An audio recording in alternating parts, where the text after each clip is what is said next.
My name is Allie, and I'm a volunteer member of the Weston County Sheriff's Search and Rescue in Weston County, Wyoming, on the western edge of the Black Hills. And today I'm going to cover base layers and what ideal base layers and actually outer layers would be for winter activities, leaning more towards the cardio, the strenuous side, hiking, snowshoeing, cross-country skiing, a lot of the ones where you are going to have your own body heat rising in, so it's a whole different world of base layers and whatnot.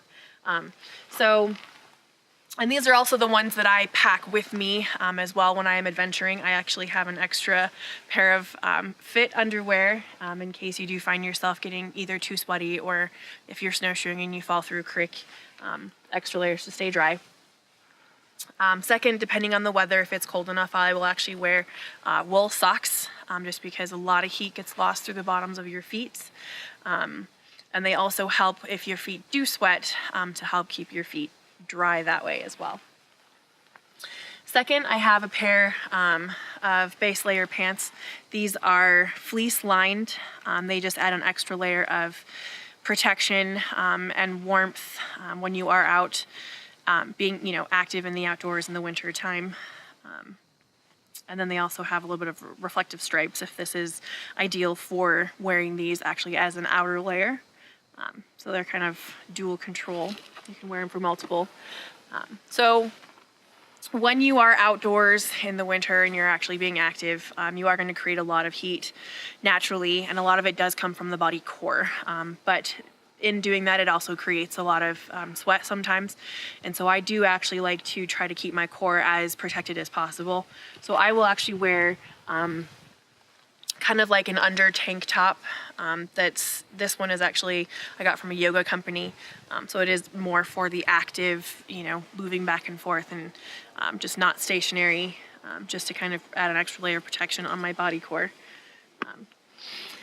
And then I have my base layer undershirt. This one is actually both fleece lined and a wicking material to help keep me dry and warm at the same time.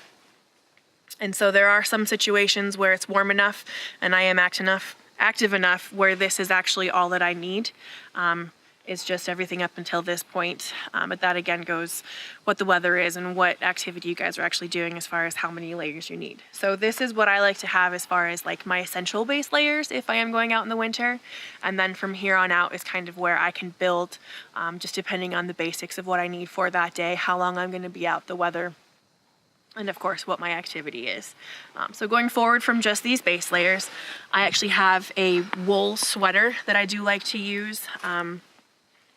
It is designed to keep me warm, and then also the wool helps wick moisture away from sweat and whatnot. And so if it gets to be, this is right around like if it's a 0 degree kind of a day, I'll definitely add my wool sweater on, and then depending on if the sun is out or the sun is not out, then I can add more layers from there. But this is typically to get me down to a 0 day. And this is usually the comfort level when I'm actually active. When I'm at the car getting ready to go out or coming back or, waiting on somebody or, taking a break myself, I'll actually add a few extra layers just because that is when my body core isn't producing heat because I am not working.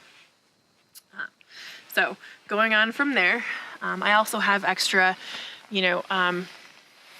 gloves, hats in case. So if my hands do get super sweaty, I'm able to swap gloves out. And then also depending on what activity you're doing, again, usually thin is best just because your hands also do create a lot of heat. And then you can go up from there if you need, fleece gloves or mittens. But for most outdoor activities, I found almost just the light layer is better, and it keeps your hands at a comfortable temperature level. And then you have your beanie, and then an actual, this is a modified buff that I got from a national park, but like a buff to keep your neck warm. Sometimes I will wear a scarf, and sometimes I'll actually take the scarf off, just depending on how much heat that I'm actually generating myself and how far into a hike or into an activity I am. Which is another great thing about layers is you're able to shed layers usually pretty easy and put layers on pretty quick, depending on if weather changes while you're out or if you're really getting into an activity and you're starting to really get that body temperature going.